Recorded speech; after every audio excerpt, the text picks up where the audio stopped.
तो मैम आप मन हर पूरा फिल्म मन लुगरा पहन के निपटा दे से। हाँ तो बिहाव विहाव हो गए इसे दिखाए तो लुगरा ही पहने पर ही ना गांव की संस्कृति रहते और इतना प्यारा संस्कृति रहते हमारे छत्तीसगढ़ के तो मैं बहुत ज्यादा लकी मानता हूँ अपन आपला ये है कि मैं हमेशा यहाँ के भाखला आगे बढ़ा जाऊँ आशीर्वाद।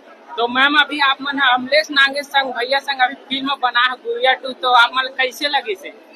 बहुत ही ज्यादा मजा आया है, बहुत अच्छा लगे है खबर की ओकर साथ ये मोर दूसरा फिल्म है और दर्शक मन बिल्कुल जानते हैं कि बहुत डाउन टू अर्थ है वैसे ही अपन काम पर बहुत ज्यादा डेडिकेटेड है एक भी चीज में कभी कॉम्प्रोमाइज नहीं करे जो स्टोरी के डिमांड है वो लोग पूरा करते हैं और सभी कलाकार के बेस्ट निकाल के पर्दा पर लाते तो मोर एक्सपीरियंस बहुत ज्यादा अच्छा रही है और बहुत कुछ सीखे बार में मिले।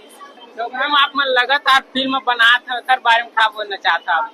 ये दर्शक मन के प्यार है और प्रोड्यूसर और डायरेक्टर मन बोला ये मौका देते वो ओकर भी बहुत ज्यादा धन्यवाद करता हूँ मैं खबर की मैं अपन एक कला मोरा अपन कला दिखाए के मंच मिलते जेमा दर्शक मन आते और मोला सराहते तो मैं और अच्छा करे के प्रयास करता हूँ। तो मैम आप मन के शिक्षा के बारे में बात करे जाए तो? शिक्षा अभी मैं 12वीं दिलाए हूँ।